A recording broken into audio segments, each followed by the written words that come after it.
क्या आपने कभी रात के सन्नाटे में यह सवाल खुद से पूछा है कि अगर आज मेरी जीवन यात्रा समाप्त हो जाए तो मेरा अगला जन्म कैसा होगा? क्या मैं फिर एक सुखी परिवार में जन्म लूंगा या संघर्षों से भरी जिंदगी मेरा इंतजार करेगी? क्या मैं स्वस्थ शरीर लेकर आऊंगा या जन्म से ही कठिनाइयों का सामना करूंगा?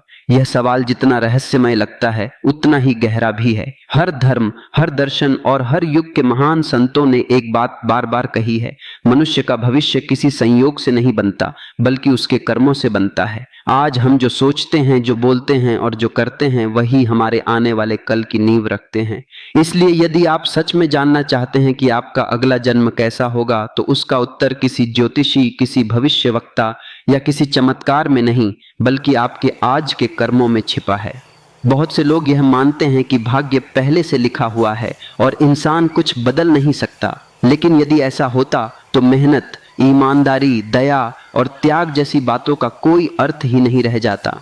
कर्म का सिद्धांत हमें यह सिखाता है कि हर विचार, हर भावना और हर कार्य एक बीज की तरह है। जिस प्रकार खेत में गेहूं बोकर चावल की फसल नहीं उगाई जा सकती, उसी प्रकार बुरे कर्म करके अच्छे परिणामों की आशा भी नहीं की जा सकती। प्रकृति का नियम बहुत सीधा है, जैसा बीज वैसा वृक्ष, जैसा कर्म वैसा फल।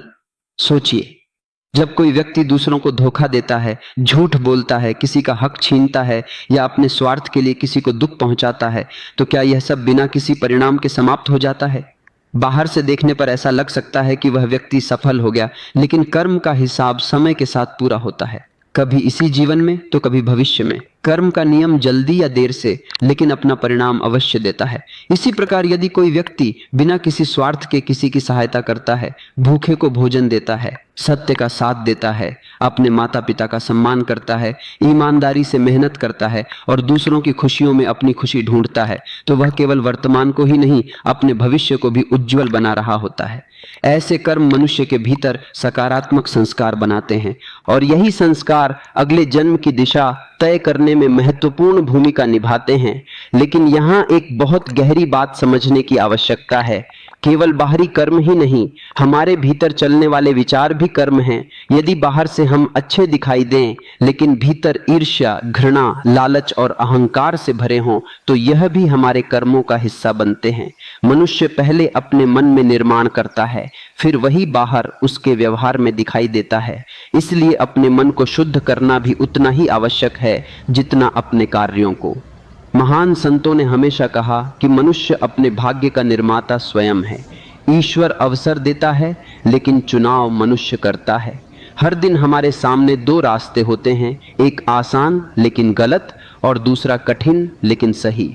जो व्यक्ति बार बार सही रास्ता चुनता है उसका चरित्र मजबूत होता जाता है। चरित्र से संस्कार बनते हैं और संस्कार ही भविष्य की दिशा तय करते हैं। कई लोग पूछते हैं कि यदि हमें अपने पिछले जन्म याद ही नहीं है तो कर्मों का क्या अर्थ है? इसका उत्तर बहुत सरल है। क्या आपको याद है कि बचपन में आपने कौन कौन से भोजन किए थे? शायद नहीं, लेकिन उन्हीं भोजन से आपका शरीर बना। उसी प्रकार पिछले जन्म के कर्म याद न हो फिर भी उनके प्रभाव हमारे जीवन में दिखाई दे सकते हैं। कुछ लोग जन्म से ही अद्भुत प्रतिभा लेकर आते हैं, कुछ लोग कठिन परिस्थितियों में जन्म लेते हैं तो कुछ को बिना विशेष प्रयास के अवसर मिल जाते हैं। अलग अलग परंपराएं इन बातों की अलग अलग व्याख्या करती हैं, लेकिन कर्म का विचार यही कहता है कि हर कर्म का प्रभाव किसी न किसी रूप में आगे चलता है। इसका अर्थ यह नहीं कि हमें दूसरों का न्याय करना चाहिए या यह मान लेना चाहिए कि हर कठिनाई केवल पिछले कर्मों का परिणाम है। किसी व्यक्ति के जीवन की पूरी कहानी हमें नहीं पता होती, इसलिए दूसरों के प्रति दया, सहयोग और संवेदनशीलता रखना ही सबसे उचित मार्ग है। कर्म का सिद्धांत सबसे पहले हमें अपने जीवन को सुधारने की प्रेरणा देता है, न कि दूसरों का निर्णय करने की। अब एक पल के लिए अपनी दिनचर्या पर नजर डालिए। सुबह उठने से लेकर रात सोने तक हम कितने छोटे छोटे कर्म करते हैं। किसी से प्रेम से बात करना, किसी की मदद करना, किसी को अपमानित करना, समय का सम्मान करना, अपने काम को ईमानदारी से करना या बिना वजह किसी को दुख देना। ये सब छोटे लगने वाले कर्म धीरे धीरे हमारे व्यक्तित्व का निर्माण करते हैं। जीवन अचानक नहीं बदलता, वह रोज के छोटे निर्णयों से बदलता है। यदि आप चाहते हैं कि आपका भविष्य उज्जवल हो तो आज से ही अपने भीतर कुछ परिवर्तन शुरू कीजिए। सच बोलने का अभ्यास कीजिए, क्रोध आने पर स्वयं को रोकिए, किसी की सफलता से जलने के बजाय उससे प्रेरणा लीजिए। अपने माता पिता, गुरु और बड़ों का सम्मान कीजिए। गरीब, असहाय और ज़रूरतमंद लोगों की अपनी क्षमता के अनुसार सहायता कीजिए। अपने शरीर और मन दोनों को पवित्र रखने का प्रयास कीजिए।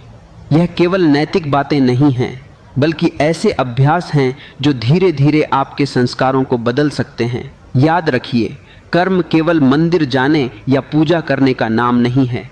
यदि पूजा के बाद भी व्यवहार में अहंकार, छल और क्रोध बना रहे तो पूजा अधूरी है। सच्चा धर्म हमारे व्यवहार में दिखाई देता है। आपकी वाणी, आपका स्वभाव, आपका आचरण और आपका चरित्र ही आपके सबसे बड़े कर्म हैं।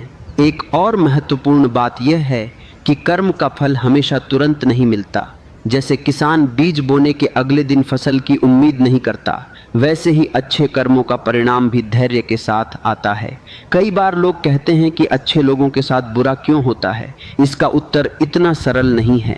जीवन अनेक कारणों और परिस्थितियों से मिलकर बनता है, इसलिए अच्छा कर्म केवल किसी तत्काल इनाम के लिए नहीं, बल्कि इसलिए करना चाहिए क्योंकि वही हमारे चरित्र और जीवन की दिशा को बेहतर बनाता है। अंत में स्वयं से केवल एक प्रश्न पूछिए, यदि आज के मेरे हर कर्म से मेरा भविष्य बन रहा है तो क्या मैं वैसा जीवन जी रहा हूं जिस पर मुझे गर्व हो?